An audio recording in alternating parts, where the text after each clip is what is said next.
Hey everybody, I'm Cinnamon Cody, your art Sherpa, and today we begin June's big art quest Fairytale, which is the purple Pixie. I have my reference photo up here for you to see. This is about where I'm at on my little step-by-step of the painting because I definitely took that note from you guys in group, and now I am getting those step-by-step, so as you're following along, you can have that information. We're going to be in an 11 by 14 canvas today. Use this reference as I'm painting along. So I have this right here. It's just a canvas. This is like a little particle panel thingy that you can get in these economy packs. They're not like the really good boards I was using. I have my acrylic paint out here. If you check the description below, the complete list of materials and colors for the entire project is out. I'm putting these all to the side so we can start our background. On the mic is my husband, John. Hi, guys. Who's being completely polite about the fact that I forgot to introduce him. So polite.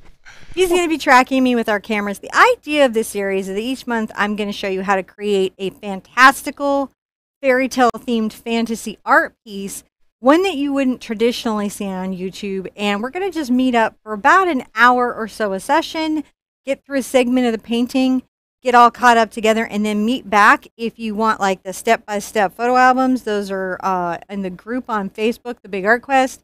We have a lot of extra material. The traceable is done. We don't have it up yet, and that's okay because today you don't really actually need it, but it'll be up right after we are live because this is live streaming. I'm so ready to get into it. Are you? Hi, John. How you doing? I'm okay. We've been a little while. They like your shirt, by the way. They're like, Oh, thank you. It's Lisa Frank.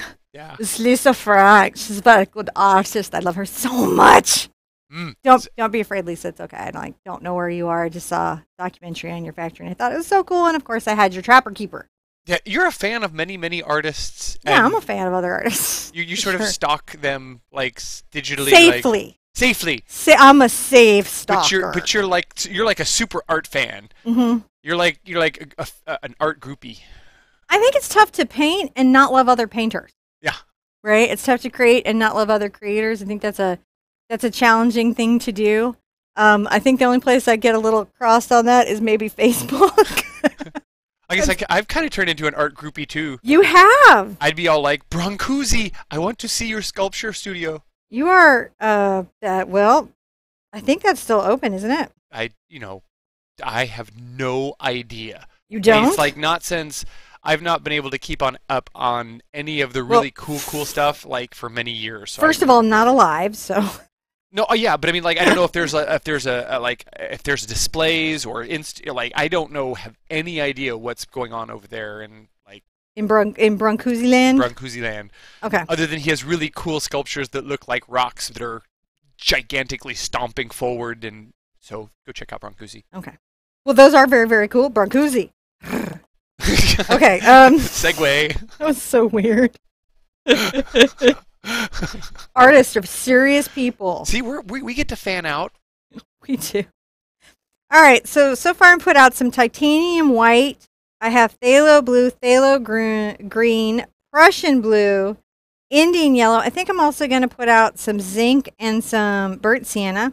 I'm painting a mixture of Holbein acrylic, which is like this really amazing acrylic paint, and golden today, because that's what's in the art bucket. So I'll make sure that you have the affiliates and all of that to those if you want to go check them out, which is cool, but not at all required. Did anyone see what I just did with my palette knife? Okay. I just assume you guys know because you have more of a view into my life than sometimes I do. To get my background started, I'm going to want to do a couple things. I'm going to want to make some phthalo turquoise. You can purchase phthalo turquoise in the tube. Holbein has one of the nicer ones. But what I would definitely say is I'm just going to mix it in this case, which is just a mix of phthalo blue and phthalo green. Okay. We're just going to mix those together. Look how nice that is. So one of the nice things about this particular paint is that it has very little what's called drag. Because I don't know if any of you have ever noticed, have you ever had your brush going across the canvas and it feels like it's stuck in quicksand? Mm-hmm. That's drag. And I don't have my rag. It's a Dr. Seuss day. It's such a drag without so a rag. funny, John, like, He's like, clip away, she's off camera. Well, I didn't know where you went. Where I always go, Pinky. All right, so today is actually pretty easy to put in the background. About a hand's width to the right, I've got a tree, and a hand's width from the bottom, I've got ground. The rest, I've got to do this sort of flowing up, really fun background. And to get this dramatically in the way that I'm hoping to, I'm going to do something kind of fascinating here, in which I'm going to tone the canvas with my Prussian blue. And so when I'm saying toning, I'm just grabbing a random brush. This is a number 20 short-handled Ruby Satin that was literally just in front of my face. It was there, so we got grabbed it. It was here, and so I grabbed it. And I'm actually thinking it may not be even big enough. I may grab a bigger one because I'd like to be done painting this canvas board before the next hour is up. Who said? Put you aside. There was someone famous who said that. This 20 is essentially in the short handle the same size as a number 10 bright and a long handle. Same line of brushes, just if you guys had never seen that. What's the difference? Is the length of the handle, but the sizing changes across the two sizes. I found this to be pretty true across most paint companies. Let's grab the big boy, though. What is the number 30? That's a hefty brush. I'm famous for doing accents that belong to no country. Mostly because I watch a lot of tunes in anime. Most of my accents are based off of like cartoon characters. So yeah. Like Mr. Krabs or... Oh, I love Mr. Krabs. I'm not sure where Mr. Krabs is from, except Under the Sea. Under the Sea. Well, Bikini Bottom, John. Yeah, well, I know. Mr. Krabs is from Bikini Bottom. It's like you don't have small children. But is that a northern or southern hemisphere? It is southern, and we know that because of several factors. The surfing episode, the tanning episode, they're really close to Tahiti, I believe. Surfing episode, and then, of course, there was the movie with Hasselhoff about Bikini Bottom, also helped you sort of geolocate where it is. Sort of think of the pirate region of the ocean. Okay, that is a lot of thought on SpongeBob. I thought I was a fan, and I like listened to my wife. I think I just outed myself a little bit. Okay, we do teach painting here, so please keep dipping your brush in water, dragging off the extra and coming over to your Prussian blue. See how I'm just pulling this in and letting this coat the brush, loading both sides, so that I get an adequate amount of paint out. Look at me acting like an art teacher, like I didn't just talk about SpongeBob a whole bunch. This is where the complaints come from. You know, they might half a point. Like, I would love, everyone's always like, oh, you're going to be so big, you're going to be like this out everywhere. I would like to be like Hasselhoff, but like, you know, in Japan. I would love to paint with the Hoff. I would paint the Hasselhoff. I mean, not just because I wouldn't Knight Rider. Talk about Kit and how cool it was to cruise around in Kit. Right now I'm trying to get permission to paint the General Lee from Warner Brothers. I'm stalking people on LinkedIn going, please let me paint. All right, so I have this nice Prussian blue background. This is a ground, except in acrylic, you don't want to do it the way a lot of artists traditionally do a ground, by really wetting down the paint, unless you wet it down with an airbrush medium. Because if you wet down to that sort of watercolory wash level, the paint isn't really going to bind, even on the really, really good paints. We call that underbinding in the paint. I'm going to have to hair dry, which means John has to turn off the air conditioning unit until I'm on the other side of the studio. Just so Let's see if they can see the wall wiggle. Wiggle, wiggle, wiggle, wiggle, wiggle, wiggle, wiggle, wiggle, reach over and go. Boom.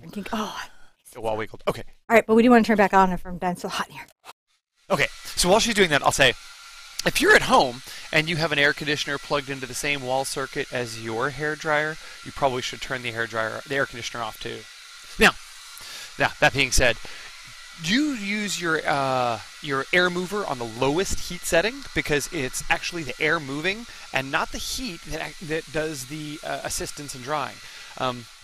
Heat can induce some things like color shift, and it can cause the paint to crack and dry out.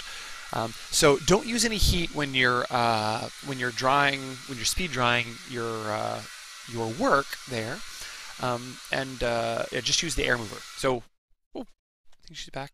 Oh, wrong button. There it is. Ta-da! Okay. Oh wait. Horrible, There it is. rigorous schedule. You're back. I got you. I had your audio on. Back to our Facebooking. Back to our YouTube. You're back. Oh, the Facebook Live. There's the Facebooking. Oh.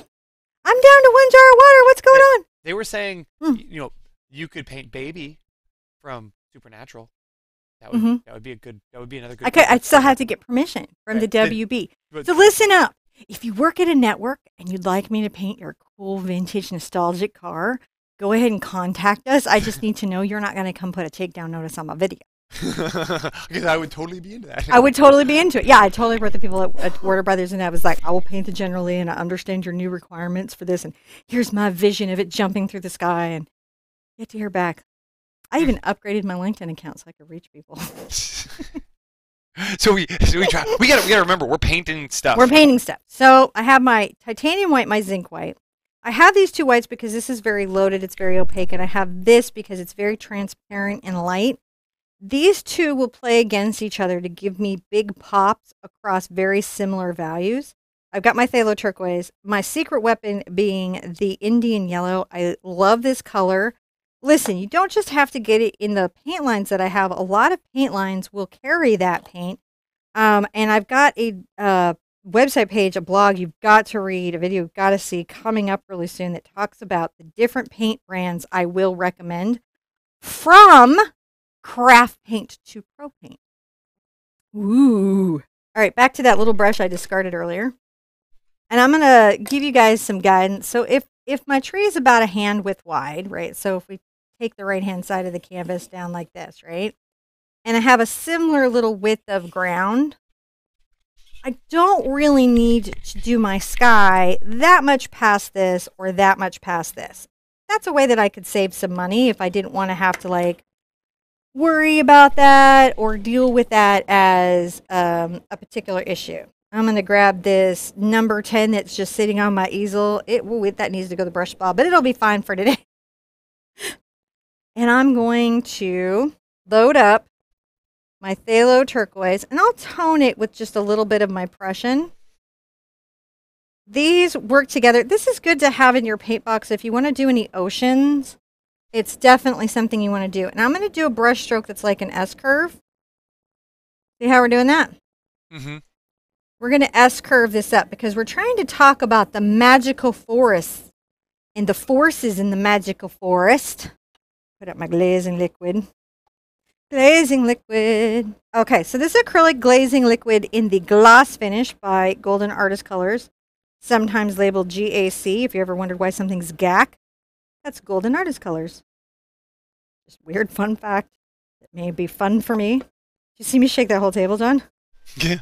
Like, The glaze is, it improves the flow off my brush. It slows the drying time down so that when I get to the paint, it's not quite as, get a little more phthalo into this next mix. It's not quite as dry when I get to it. All right, here we go. Just in the center with this turquoise. Can you guys see this S-curve? I go, woo. Because these are very transparent colors, we get to layer them up, and that's kind of fun.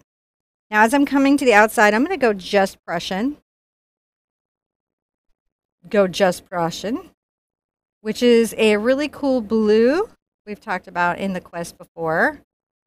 Came from a guy kind of having an accident and was the foundation of blueprints. Because pigment is crazy, isn't it? Mm-hmm. So you see how we're getting this foundation? It's a really fun background. Coming over to my water, dipping in, dragging off the extra. How are we doing today? Really good. Really good? Yeah. Really, really, really good? Really, really good. Really, really, really good. And I have to say, I agree with Terry out here. She says, you just get prettier and prettier every day. Really? You're just looking on fleek. Shh. with your That is ladybug really in your nice hair. of y'all to say. I got some stuff going on in my life right now that's really, really nice for you guys to say. I think everybody has that. I think they do. I think everybody has their little secret journeys that were taken, and it's just nice to have someone go, "Hey, you're looking good over there." Thank you so much. You're looking good too. May I pass this back to you across the magic of the intertubes? I'm gonna give art high fives to all those who are painting with us. Yeah, seriously. If you came in today and you paint with us, if you put up with us at all, thank you so much. So can you see this little S swerve that I've got that I'm starting to imply in here? Now, while it's still a little bit wet, I'm going to load up my brush with my zinc. And I'm going to come right in the middle, and we're going to very lightly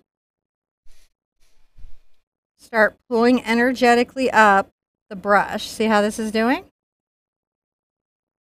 It's the beginning of this swirl.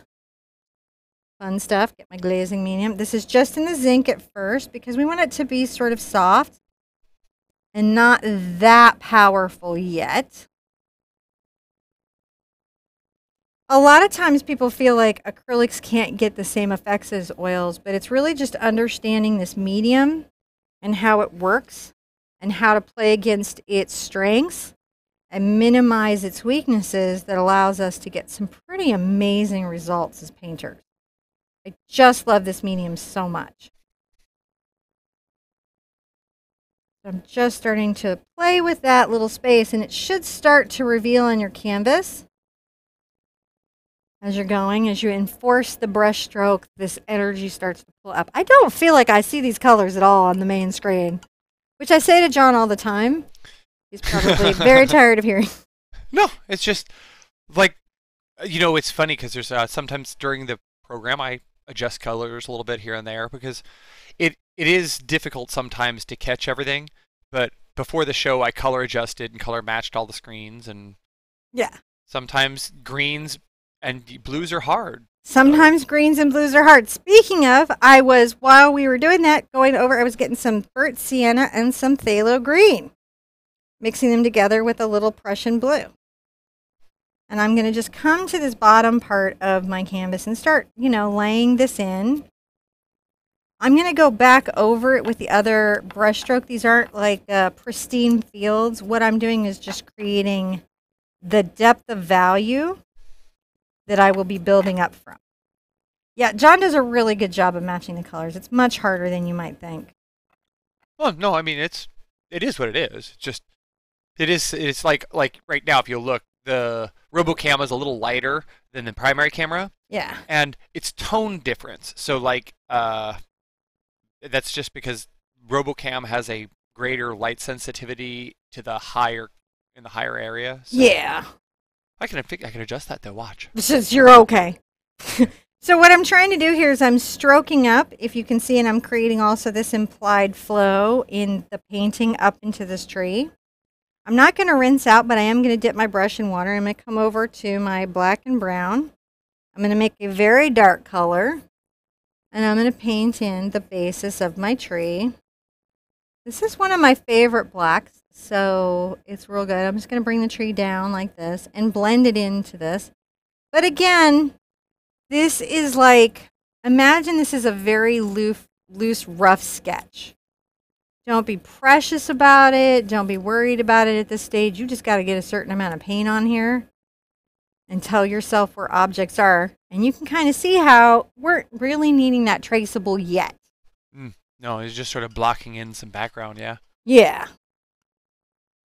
I may run away and get a jug of water. All right. So I've got to keep, strengthening the sky. It's a very dramatic sky. I'm going to get my Prussian and my phthalo blue together. They do team up quite well. And again, come from the outside here, this time brushing down from the top of the sky. Again, really enforcing that S curve. Every layer really, really deepens and gives you that sort of richness in your painting. So you can see as I build, it just gets better, better, best. Weird mood today. Took a couple days off for it, and then there you go. I'm all in this mood. It's so funny. There's folks who are watching at work, and I remember when there was one Sherpa who was watching live and said, "Don't say anything," and her boss said something in chat. So it was like they were both watching. They're like, we're both here. We're both here. Shh, don't tell anyone. Don't tell anyone. I'm kind of being careful of the tree, but I don't have to be precious about it. And again, I'm taking that darker color and starting to follow that nice little S-curve, which should begin to reveal on your canvas. Your water should be pretty blue by now. This one I just grabbed the Prussian blue. Prussian blue. I don't know why the Prussian blue has the voice of Arnold Schwarzenegger, but everything should have the voice of Arnold Schwarzenegger. All right, here we go. If you came here for ASMR, you're not getting it. No. This is not ASMR. No. So now that we have that in, John was like, "You gotta do ASMR." I'm like, "Have you met me?" This is be more like whispering like Ray Miorda. I have to say we're more like Mr. Rogers' Neighborhood or Sesame Street for adults than we are. Yeah, I'd say we're a little more Sesame Street. Sunny days, everything okay. No, I didn't grow up with that. So please don't content strike us. Okay. Oh, I don't sing well enough for them to context. Boy, if I ever did, I would almost celebrate. Okay. So now I'm going to take my titanium white and a little of my phthalo blue. They make a really beautiful combo together. I've got these loaded up, as you can see here on the edge of the brush, mostly to one side. I'm going to brush up from the bottom. My pressure is super light, and as I approach the top, I really lift and release. I'm going to try to get a little bit. So that I'm getting these sort of stray hairs. Oh, yeah. All right, see how we're going? Letting the brush do the work. Oop, got off my S-curve there, but I'm going to come back and fix it. And like I had said earlier, you're going to come back a little bit over your ground, and that's okay. This is a dry brush. It's a light pressure. I'm allowing the brush stroke to really show. Come here and just as I come to the outside edge, lightly blending it. Because there's going to be plants, so you don't want to have too much of that detail to that outer edge, right? I'm just making sure that this is here. There we go. So you can kind of see we've now enforced that energetic field that's coming up. And we're going to come back into the phthalo blue. Just the phthalo blue. I'm going to just, interestingly enough, brush a little glaze of that up. Can you see that? I do. Yeah, a little glaze that up. Get a little of the phthalo blue in my... And I might even brush a little bit down. And this is going to help me really make sure that I don't have, you know, rougher edges or it's too much. I found that I really liked to kind of blend this as much as I could at first before putting that kind of rough final energetic space on there. Looking pretty good. Now zincs. Zinc is a little more transparent. I've got just the zinc. And I'm going to come up here and just lay down a little zinc. Ouch. That was my hairdryer. See the bead? We do. I see the bead. So that's how I get that transparent energy. And I do think zinc is helpful. I sometimes will, you saw me like kind of rotate my brush to catch the pigment. And that's all we're doing here is just trying to make sure that as we're painting this up, that we're catching the pigment. I might bring a little of that lightness up here from the corner of my brush, pulling it down, flip, pull down. A lot, you'll see me flip my brush, but you may not be aware of it, which is why I sometimes narrate that it's happened. So at this point, you should have a very streaky S-curve that's coming and winding. It shouldn't be even or symmetrical. It should be a little bit flowy and a little bit kind of like, woo. Woo. While this is having a dry, I'm going to come and block just a little bit of the shape value of my tree. So the far side, I'm going to do a very dark color. All right. That'll be like, this is the part of the tree that's in shadow, so it's black and brown, but pretty dark. And I'll definitely pull down into where my plants are. As I'm coming forward, I might get into my Indian yellow and my brown and black and get a little zinc. I'm just lightening that value here at the center of. And see how we're doing here? We're just saying, oh, there's a little slightly lighter value. Again, we're way in and underpainting. We're going to be barking it up in a minute, so don't feel like trapped or anything. My brown and black again.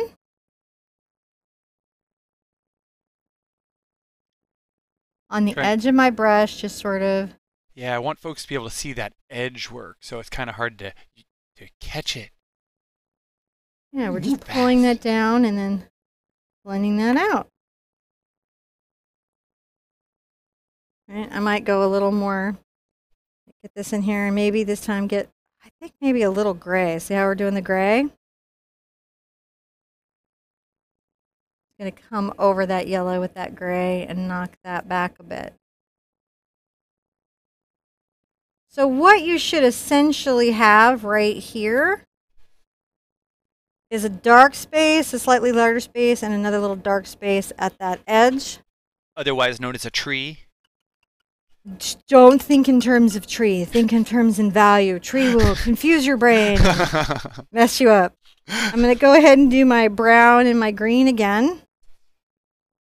Down here, just kind of getting that foundation space. Whoops. It jumped. Jumped. I know, I should just, you know what I should do? No. Take my own advice and move my canvas so that I'm comfortable and stop moving myself for the canvas, but move the canvas for me. That's true. We can. I'm just pulling a little bit of that green up into the tree. It tones it. Not tree. Shades. Is it toning? We're just creating these spaces because this is a very dark painting with dramatic lighting. John's always trying to break me of these. You paint so dark. I'm like, I like it. I like a dramatic lighting. I want to draw on my canvas, not in my life. All right. So here we go. Getting that nice little blend. What size brush is that? We are on a number 10 bright here. You like that number 10? Yeah. Every brush that I use, I will list exactly in the description below. Sometimes you don't need as many brushes as I use because maybe I'll be rinsing one out, or you know, like you could stop, like if you had one favorite brush, you can stop, you can rinse it out completely and come back to the canvas. But I'm teaching live, so that's not as advised for me as maybe for you. To that end, guys, I have to get a fresh water. Dude, I will get it for you. I think it's there. I think I went and filled it up and then forgot it to bring it here. So far, this is our nice background. Oh, you can give me fresh on that one too. This is our nice little background. We're building in painting when you're trying to decide how you construct something. Sometimes you want to make sure that you have, especially if there's a lot of movement in a space, like if you know, oh, hey, I'm layering things, I'm going to have complicated positive shape objects on here. Like the reason why this is nice to put this in the back furthest is because you see these delicate little shapes of the mushrooms I'm starting to put in. But we have this flow here and all these little leaves and branches. By putting this in first, I can get the long flowing lines coming up. But if I had sketched all this out and I was trying to like go between these shapes, it'd be very hard to get those. If that makes sense to you guys. 2 new waters. Now I'm going to dry this for a second and then start my next thing. I got to let John turn off the AC.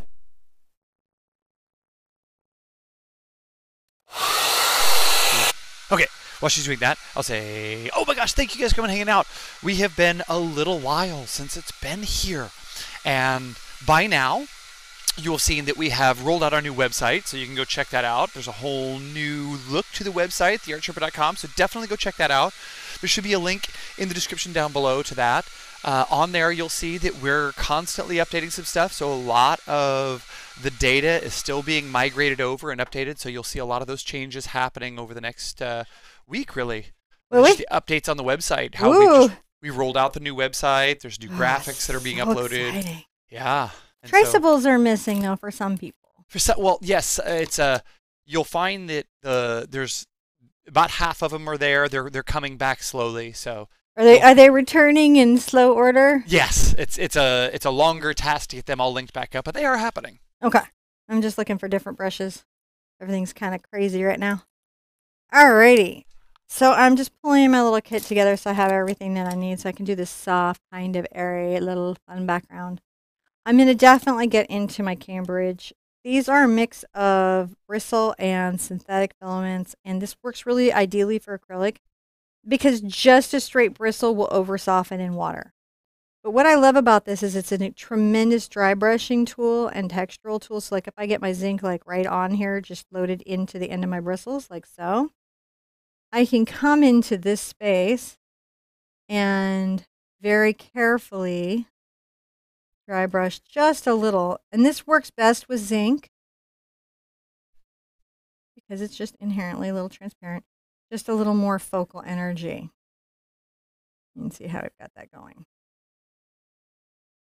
And the bristles and the dryness of the brush really help me achieve this effect.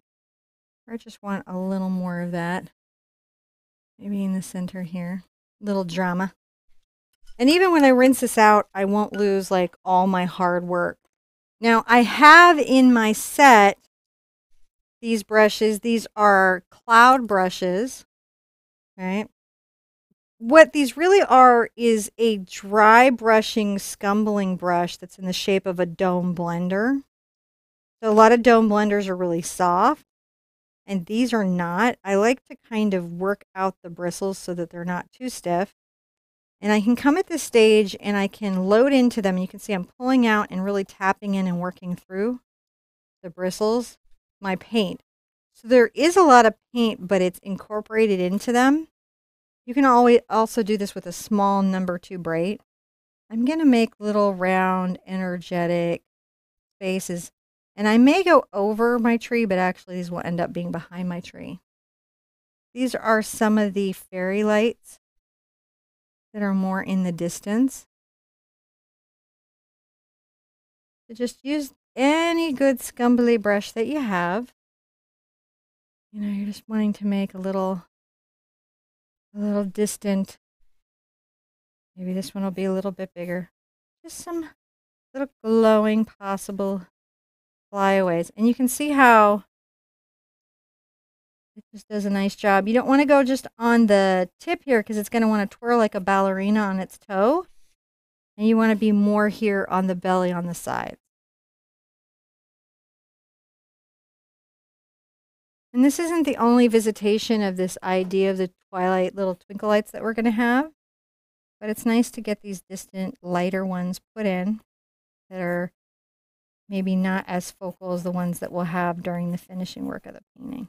Now we're just lightly putting that in. This is the atmosphere perspective that we learned in 2016. We're talking about all the different ways that we create perspective in a painting. Some of it is called atmospheric, where things are distant or grayed out, or the way objects might be smaller in relationship to each other shows where things are in our 2-dimensional world, if the world were 3-dimensional. You can see I'm just placing them here and there. Again, not being too precious about it. You don't have to be that precious. Fun stuff. Alrighty, I need a number 2. I'll take, you know what, this is a Bristlon. It's been a long time since I've used one, but what I'm looking for is a number 2 bright. And I'm going to take a little of my blue and phthalo turquoise.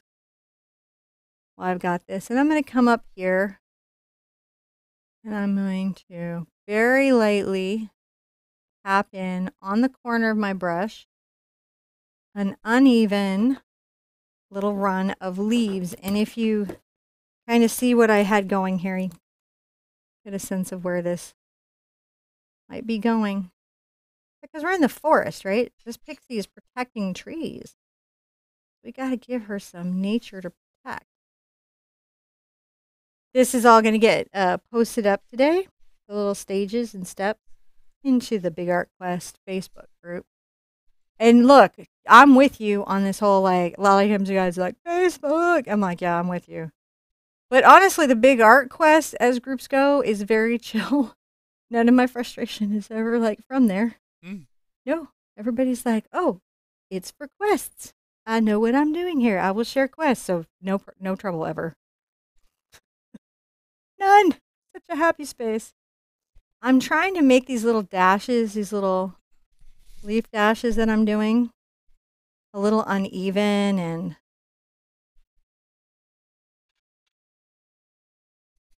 kind of soft and distant. I'm going to keep this brush out because it's a useful one. And I'm actually going to move up to this number 8 bristle. I'm going to go ahead and load up my Prussian. And behind these little leaves, I'm going to do a similar stroke. But it's a slightly bigger tool and I'm using a darker pink. Can you guys see how that's working? Yeah. And that is going to deepen up this corner a lot. Tap, tap, tap, tap. So this line is like in, down, up. Look at the way that it will wander through this space. You want to try to get your lines to wander. And it's okay, like as I come down here, there'll be some of these bigger like little leaf strokes. We don't mind because there's levels and layers of the forest. The forest is in layers. Ogres have layers. Your painting has layers. The forest has layers. So many layers in the world. Just making these little brick pull strokes, using the corner of the brush and pulling back.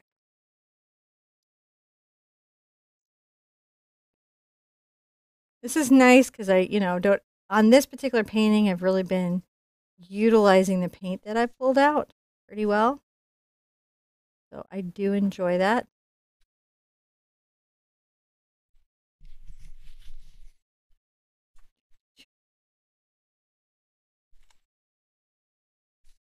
Fun stuff. How are we doing on our time, Mr. Cooney? Pretty good. You're about 20 minutes. Oh, that is so perfect. Is everyone's stamina holding up? They're really feeling good. okay? There's lots of stuff going. Lots of really great chat. I'm loading up with turquoise. Well, does tell me about the chat. I just don't want you guys to miss this part. And I'm going to scumbo like this. Yeah, a lot of the questions of just the chat has been answering, or we've been kind of going out. They were just saying how great the website looks. Oh. The one question that did come up that I sort of answered in chat was, why don't you use your number 8's cat's tongue for this? Oh, I could. I could. That's what I said. I said the reason you don't use a number 8's cat's tongue here is because you could use it to paint just about everything, and you like to demonstrate other brushes. Yeah, I love my cat's tongue, and I'll get into it later on in this painting. Sometimes when I use it a lot because it's such an easy brush to work with, it gives the mistaken impression that it's the only brush in the world that will do all of this. We have a little bit of that going on, like, oh, I've got to have that. And I do want you guys to feel like, oh, I got to have that brush, but for the total right reasons, which is that it's well made, it's well engineered, it performs well. But it's important to also always know that many tools can do a job well in art. And what you want as artists is a good tool, well made by a manufacturer that cares about your experience.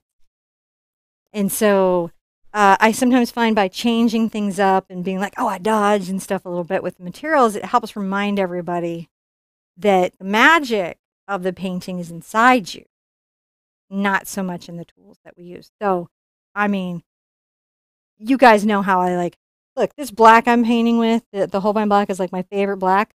It's just better, and that's my feeling. Do I feel like you could get another black and get a painting out? Of course I do. I just like to have a good experience sometimes, so I treat myself to an ampersand artist when I can. When you can. When I can. I'm going to get my fluid paint. Don't go there. Oh, where are we going to go? Right here. I can go here? My paint thing is like... here. Oh, there you are. I see your hand. So I'm going to do this. The reason I like to use... Okay, because I could thin this to be like this, right? This carbon black, I could totally thin that. But the thing is it's already done, it's wet, and it's ready to go, and I don't have to. So I'm going to use that. I'm going to use my number 1 round. Use a little spit sizing there. And load up the brush just on the tip with this paint. And I'm going to go ahead and take advantage of my time here and make some wiggly little branches. And you're going to notice that the brush runs places. These are very faint. They're a subtle texture. In fact, that's a good way to think of these, as a texture in the painting more than focal objects. But it's a great time to practice your branching skills. And if you just hate branches, you're like, I can do everything else in this painting but branches. Oh, you mean you can leave them out. I'm not going to like find you and make you change your mind. Just put a couple little branches here and there coming out from whatever this tree is. And then we'll put a few leaves at the end of them. It doesn't take too much. I actually think I got a little crazed with them in the study. And you'll notice that I like to sort of jump my little twigs around a bit. And the reason is because trees are messy little dudes. Right? They don't grow by our expectations unless we force them to. I'm not advocating for tree freedom or anything, don't worry. I advocate for tree freedom. John does, but then allow the ints to roam free. He also believes that our robot overlords won't end us all, so you can't really go with what he says. I think that we're just going to be pets. Oh. Like really well-kept goldfish. Oh. I'm not happy about the future. All right, just painting, painting, painting.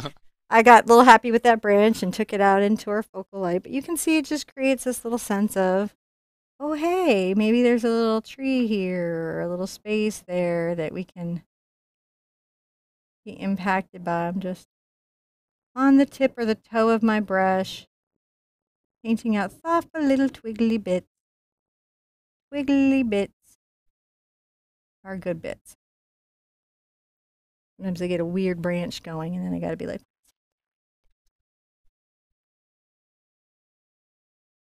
see how I kind of go back and thicken that up, fix that. Now, do you have any suggestions for making sure that you have a good lighted keyhole?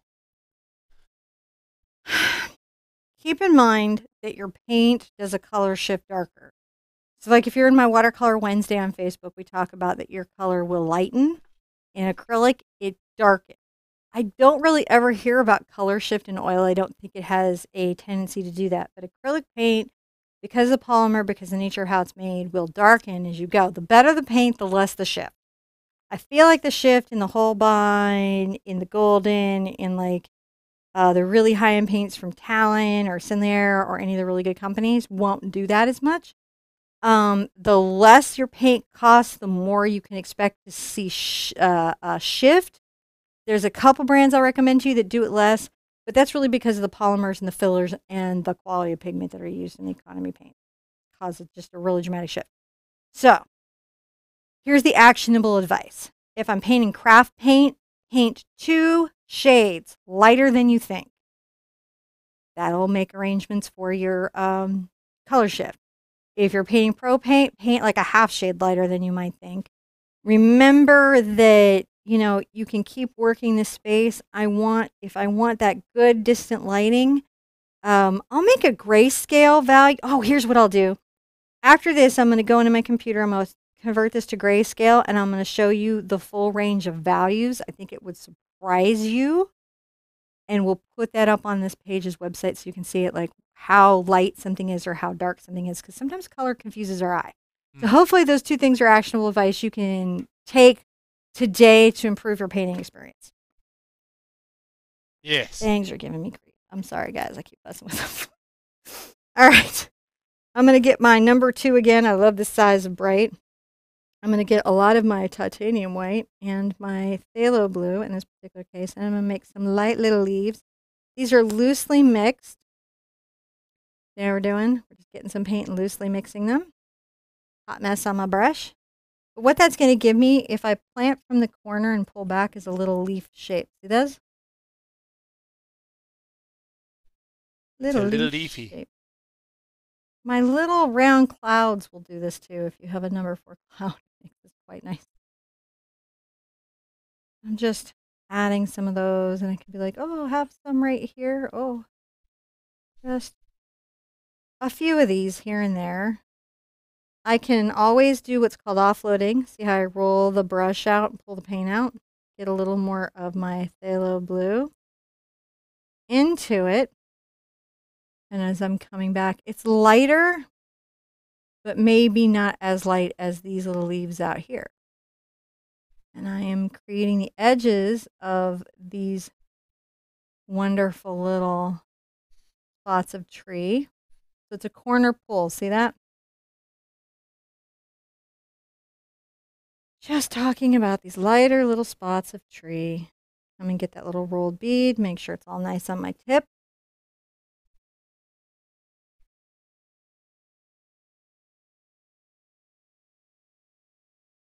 And I like to do the little leaves out here. You can always come back into just the phthalo. You've got the time to do this, so you might as well take it.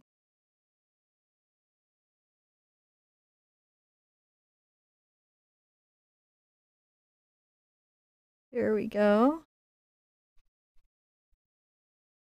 You can see I'm just creating these different values of phthalo blue, right? Yeah. Just having fun with it. And I'm playing with these two little spots. My paint can get, actually I'm going to probably take my knife. So I have this weird thing that can happen is I get these sheer clips in my acrylic paint. And it can make it more challenging for me to pull my bead out. So if I just smush that out, I can get to what I'm trying to get to easier. No, we've That's a weird trick I don't think I've ever shared with you guys. Well, I know we're coming up on about our 10-minute mark. I think we're probably going to go over a little bit, babe. Okay. All right, so I'm going to definitely lighten my little leaves here. The reason we're going to go over a little bit is I know how far we have to get on each leg of this painting. And I'm trying to keep these to 4 a month, on the outside 5. And I just want to make sure we stay there. I'm varying up my phthalo blue. I've got a bush I got to put in here, and I got some bark I got to put in here. Oh, that's got to get the bush in, I got to get the bark in, I got to get this back row, or I won't be able to get my vines and my mushrooms in. These are plans. Must have the mushroom. Well, I love those mushrooms. Who is a fan of those mushrooms? I am.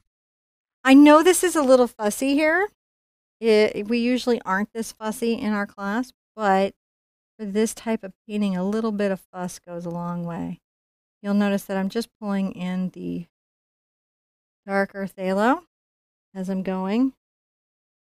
Keep in mind, even, okay, so like I can be like, phthalo is 15, PB 15 semicolon 3 is phthalo blue green shade. Is the pigment code for that. Let me make sure that this is definitely, I believe it is also, I actually haven't looked at where they put their pigment codes in because this is from Japan. I know it's here. I know it's here. Okay, I'm going to find it later and then show you because it's like definitely here and I can, oh, there it is. PB 15. Right? So phthalos come in a green shade and a red shade. And if they do, they'll say 15.3. Student paints won't show you that because they don't do that. Not something a student paint would have. So in general, you're going to lean more towards the green shade. That being said, phthalo blue is made in the paint factory by these chemists. And so Holbein's feeling about phthalo blue may be a little different than, say, Golden's or everybody else's. Even though there is an ASTM standard, it still has some give leeway or subjectiveness to it, a little bit. Well, and the more you get away from that, the more that phthalo can be different. What, babe? Oh no, no, I am I super just grabbed super something. loving all of the all old world artisan craftsmanship stuff that we're learning about art and art materials. Oh, I'm like super into brushes and how brushes are made and oh, like yeah. paint and how paint is made, and It's wonderful. it really is some neat technology. I mean, it's like, you know how there's this magic world around violins? The world around paint is just as magic. Yeah. Let's get our bigger brush. I think I'm going to want to change the size a bit, but not dramatically. I might go to a Oop, 4. where are you? So There I'm you are. on an 8. I'm going to want to move to a 4. I'm showing you this on my hand so you can make these decisions with the brushes that you have. Please don't panic at the choice. Okay. All right. I'm going to get a little of the white on here. I think sometimes that happens to us is like we get a little panicky about that we're going to make some wrong choice that's going to throw off our whole painting. And I have to tell you, I've been arting a long time, short of painting acrylic on top of oils. There's very few choices that you're going to make. They're going to ruin your whole painting. Using glue instead of a medium might do it in. I mean, there are big things, but if you're just using a slightly different paint than me or you're using a different brush, it's not going to hurt your art. You're going to be okay. Painting's going to be okay. So you can kind of see how I'm just very loosely applying that. I don't notice the close camera see it at all. Oh yeah, we see all this. Okay. Look It's right the there. textures we're going. Do you see it? Look up there. Oh, yeah. Okay. So you guys are sort of seeing that texture and those values as we're going. This is just really beautiful. I'm going to go ahead and make that extra step of putting in this thick paint. See how I'm painting real thick? Of the deep, pure pigment. It's quite dark to the point of almost being a chromatic black. But the wonderful thing about heavy body paint, really good heavy body paint, is every brush stroke will stay. So here, I'm going to get some phthalo into here. So see how thick that is? Get in on there. How thick I've got that paint on there? Yeah. So when I go like this, it's going to leave out, look at that little brush stroke. And each of those little leaf impressions will play to the overall feeling of the painting and make it more rich and more complex. And that is why I like to paint heavy body paint, sometimes over high flows or fluid paints, even though sometimes now when I look back, I wonder if as students, you guys wouldn't have an easier time with the high flows because they're wetter and might help you with your blending a little bit. But I just got to say, nothing like leaving. And I'm playing this Prussian blue against the phthalo blue. It's subtle to the camera, but it is not subtle to the eye. And then these textures, I'm going to come right here. I'm just going to make sure there's some texture here. They really, really make a world of magic. And yeah, I'm supposed to be moving faster, but this is pretty awesome sauce. Mm-hmm. Now I'm going to go ahead and get my number 8 to Cambridge. And I'm going to load it up on my brush. I'm going to get a little zinc. And yes, I'm as excited as I seem. And oh, I'm going to go, what? Yeah, Indian yellow. And it becomes the most magical unicorns live here forest green you have ever seen. Yes, it does. I love this color. And look at it. I'm going wiggle, wiggle, wiggle, wiggle, wiggle the brush. Wiggle, wiggle, wiggle, wiggle, wiggle the brush. Wiggle, wiggle. This is why bristle brushes eventually disappear on artists. Because we're like, they get wiggled out of existence. We do. We do. Not as quick as sometimes brush makers want us to feel we do. But yes, they do eventually wear down. Yeah. Now, it goes faster if you paint on sandpaper. Yes, if I were to be painting on sandpaper, which some artists do. Or shark skin. Or shark skin or any Don't really suggest rough that. Don't surface. paint on sharks. Or Sharks a don't very like it. gritty gesso. And believe it or not, like I'm trying to decide with John if we're going to go on Facebook and show you guys. I just got a really gorgeous box of art supplies. And there's all these gessos. Some of the gessos are high grit. They're super rough, and they do this incredible effect. But if you'll see here, I'm trying to, like, in this, make sure that this little distant little bush, right, is very uneven. And I'm going to come along here and also make sure that I've got a little unevenness right here coming across, right? And it's just barely darker then my wonderful magic background. And the wonderful thing about this stuff, because it's so transparent, right? Because if you look at this, you can see the transparency, right? That's going. So it's pretty transparent. So like if this is almost completely clear, then this is just one above that, even though its permanency rating is very high. The nice thing about that is then I don't have to use my glazing medium to make it transparent, right? Yeah. Now the cool thing is a lot of the good paint companies put a swatch on the front of the which is here paint. Yeah, and you can see that you can. Or they have clear bags, or they have yeah, different ways of letting you know what they've got going on in that space. Now, just like we did up here, we're going to do the number 2.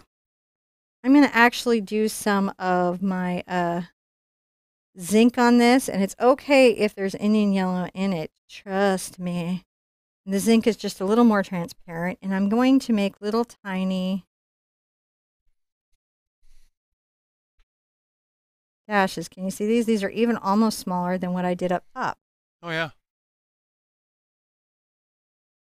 Areas that I feel like this magic light from the mushrooms or from the night sky that might be lighting up little bits of leaves, I try to accentuate by making these little dash marks. I'll be thinking about where I might want my stuff to be deeper, you know, and where I might want it not to be. It's okay if I'm also just turquoise. These things are just fine in this particular bush. There we go. It's super fun. Sorry we're going over a little bit today, but this is important foundational work we got to get done. And yes, it's fussy, but it'll be so beautiful on our finished piece. I don't know if you're going to go over as much as you think. Oh, okay. I didn't know. Yeah. I mean, good to know. John likes to minutes. Make sure I'm all zen. Yeah, we're at not 57 worried. minutes, so it's fine. Oh, yeah, we're good, guys. Yeah. You're not going to be that far over at all. No, like 15 minutes, probably about. I know how fast you paint. You always it's probably like 7 minutes over. Hey, let's take a poll. Do we think that Cinnamon's going to be under or overestimating the time that it'll take to her paint? Yeah. I think it'll take half the time she estimates. Half the time? Half the time. Can anyone notice that sort of upward stroke in each little plop out that I'm doing here? Is if these little, you know how like sometimes like junipers and certain things have like almost a directionality to their growth? Little skyward. Directionality? Yeah. What? Yeah. They direct the ality. All right. Well, I'm going to grab more of my turquoise and I'm going to blend in my bush. I like it. I'm like a 7-year-old. I'm like, blend in my bush. But I'm going to blend in my bush. Blend. Oh, I mean, we all know like Bob had to be thinking it with some of the crazy stuff he was saying, right? He was probably like laughing in his head like, I know how it sounds. You know, it's the truth of what it is, but I know how it sounds. Like, I'm going to get a little of my titanium right now. His son got it so much worse. You think? Yeah. Oh, because school? Well, no, because like, he also taught on some of the shows. Uh-huh. And like, he's a really good painter, first of all. Oh, yeah. And totally. like, he really gets into it and just, I totally understand. He's describing what he's doing, but you're like. That sounds. It's so much, I have to say. I'm surprised that we don't have the algorithm ding us more because it does listen to the closed captioning. And we sound like we're up to stuff we're not up to. So you can kind of see how I'm creating these value sets in my bush. Stroking that bush. Just bad. Stop it. Please don't down thumb me. I'm not up for it today. Let's all be okay. Not the Facebook group. Okay. We try to keep that really, really, really chill just because we know a lot of the kids share and post their artwork up in there. I love to see that. And we're painting a magical purple bush. Yes. And it's blue. aqua. It's not purple in any way. It's aqua. Aqua. Sure. I don't think I have. I think the only thing with any red color shift was the Prussian. Gotcha. Oh, I grabbed some phthalo, but that doesn't matter because it's part of the mix of my bush, so it's okay. You can kind of see how we're just working these little values. I'm going to put a little dark value right here, creating zones and depth, right? And even like little spaces, I might go back and define these little spaces with my darker value. Trying to say that's lighter, that's darker. We'll get some zincs on here and do some really light little leaves here and there, like you might have. You can't really overthink it. You can just have fun with it. I say that until someone finds a way to overthink it. Then I'm like, oh, you can. But I will help you figure your way out. If you come and you stroke into the wet area of the paint, then you're going to see that it creates a blending on canvas effect that's quite desirable and enjoyable, I think, in every way. I'm going to continue this sort of stroke texture as I'm coming down, but not really adding as many highlights because I would want a lot of this to become darker as it's pulling into the right side of the picture. How's everybody loving the big art quest this year? Is it crazy or what? Oh man, yeah. It's one of the things that people have been talking about. It's really nice to have these, a bit more complex classes to come to and follow along with, to complement, as they get to work on the basic skills. Yeah, well, once you're like 20, 30, 40 paintings in, you're kind of ready for some stuff, right? I mean, definitely not first 10 paintings. You're just like, paint is on tip of brush, paint is on tip of brush, and I've made a mark. Yay! When you're starting out, that's like totally where your headspace is at. I'm going to grab some of my zinc. But as you're going, eventually you start to feel like, oh, I really need some thought here. That hue over there. Dude, did you hear what I just did? That hue over there. I'm going to make a shirt. Nobody take it. Dibs! There's going to be a Sherpa mug. Don't be worrying about those thoughts. That hue over there. I got to call Sharon. That's good. So are we? No. No. We're having a coffee sip. You're just sipping. Don't think that you're done. Get your number 4. You're on get a your Sherpa number journey. 4 bright. And you're going to get a little of your turquoise and your Indian yellow. And we're going to and then get some zincs. You're going to come here and you're going to take some little grass-like strokes. These are distant little grass-like strokes, which is why it's nice to use this soft brush, because its out-of-focus nature helps us feel like these are distant. If you need to get a little more green into it as you're going, you can. You're just talking about this grassish texture. See how we're doing? That dark green just barely shows over, but these things build up. And it's the building up that matters. Just a little bit. We're going to get that in. I've added a little bit of Indian yellow to it. And you can see how with the zinc white and the Indian yellow, it pops into this great space, doesn't it?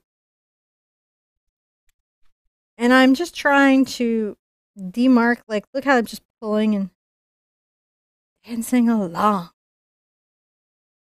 And and baby, don't you. Sorry.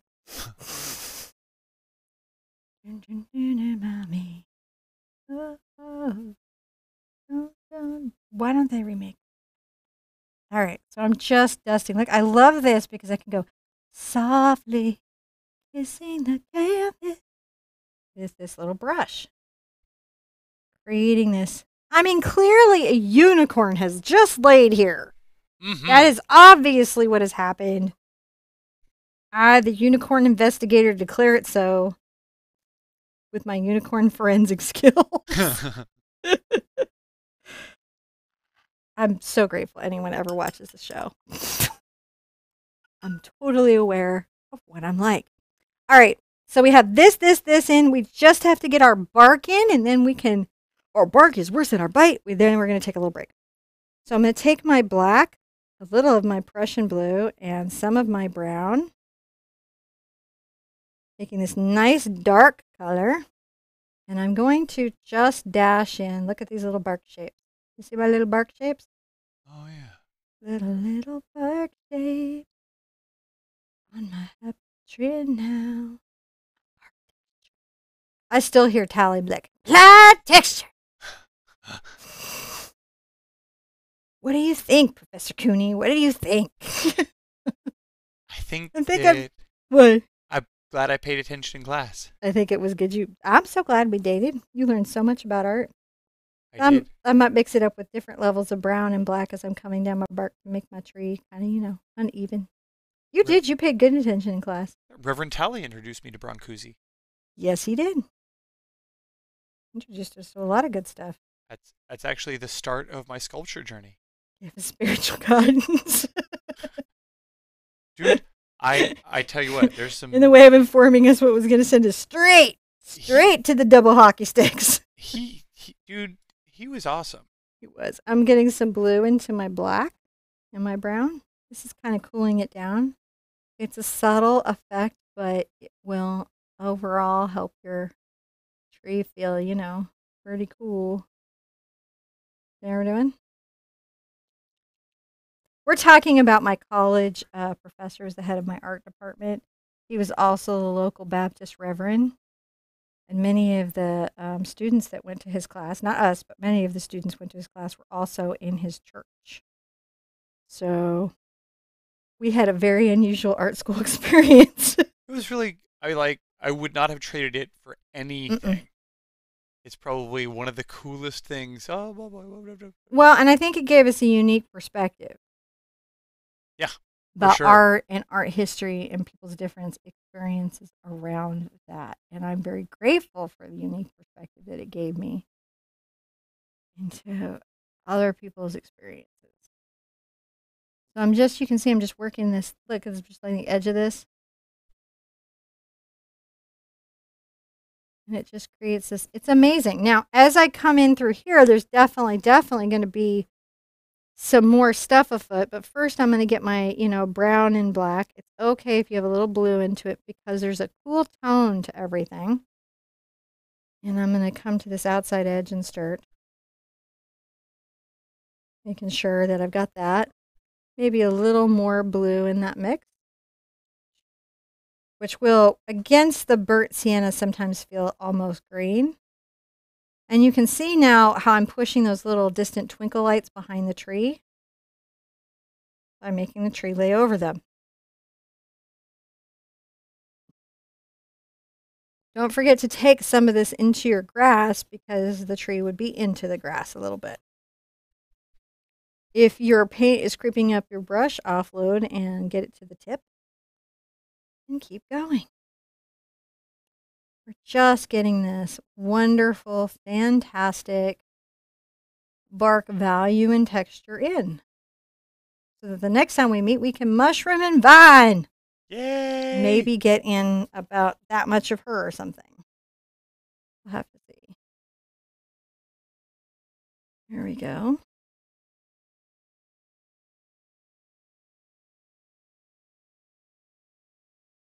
Loves it. Now I'm going to offload. I'm going to get a little of my blue. I definitely don't mind the brown is in it. I'm going to get some black into it. And let's get our white on there. Because we want this center value of bark to be a little bit lighter. And feel like some of this blue cast is maybe on it. First I go like that. Let me see, that's good.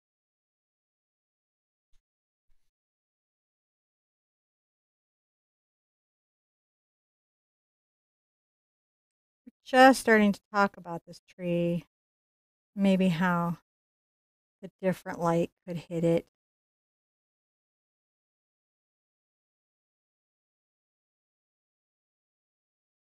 These little layers will help us. We've got a lot happening with our vine, which is one of the reasons we don't have to be too crazed about anything that we're doing.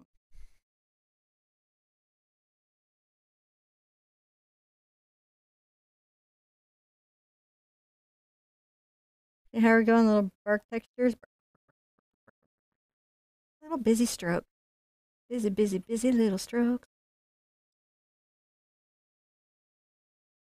Now we look like those art students in all the 90s movies. Sorry. Oh, everyone's looking forward to part 2 of this. Oh, part 2 is going to be the bomb. All right, pull a little more brown into your gray mixture here and get just a little more white into that. You're making a lighter value, hopefully that you guys can see. I'm right in the middle of this. See how we're doing?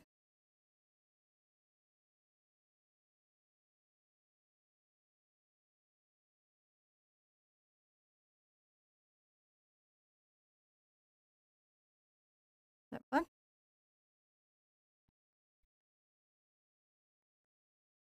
You cannot layer your tree too much. Well, maybe you can, but probably will not. Probably get tired and give it well before you hit that spot. Because it's just real nice to start putting like little focus. I might get a little blue and a little more white and a little more blue. That main mix. Hopefully it's a lighter value. Yay! Look at that. You snuck down there. Okay. Snuck, snuck, snuck. Well, we've got the mushrooms here, and so there'll be like kind of a lighter space around that tree, right? Yeah. They'll illuminate the tree. A little bit. Illuminated a little bit. Bioluminescence. So even though there's a bunch of vine nonsense that will be happening later, it's nice to sort of work some of that in now, as you can see. Mm-hmm. Let's rinse out. It's a good time to break and say we did good. This is fantastic. We got a lot of work done, guys. We did really good. We're going to be meeting up again next week. You know, for the next segment. And can I say, you know, if you're bored and you're still interested, I just noticed that our friend May May is live over there on her channel. Oh my gosh, you totally have to go check out May May. She is the bomb. She's so funny. Her and her mom are so funny. I really love them. If you like crafting, paper crafting, or anything like that, she's probably talking about Made It Con, which we're going again. So that's good. There's a few seats left. If you're waiting to finish the Koi Mermaid, she is tomorrow. We are wrapping her up, and she is going to change our lives and probably become my banner for the group. I'm really proud of all these pieces. I'm really proud of you guys. Don't get caught up into the materials too much. Know about them, be informed about them, make good decisions for your budget in your art studio, but don't ever feel like that you have to have something or that, you know, the tool is making it not work for you. Just know there's a lot of options. Maybe I will cat's tongue next time. It'd be a good brush for next time. All right.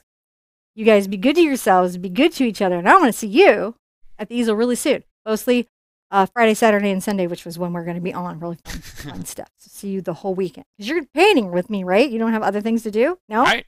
No? Okay, good. I'll see you there. Bye-bye.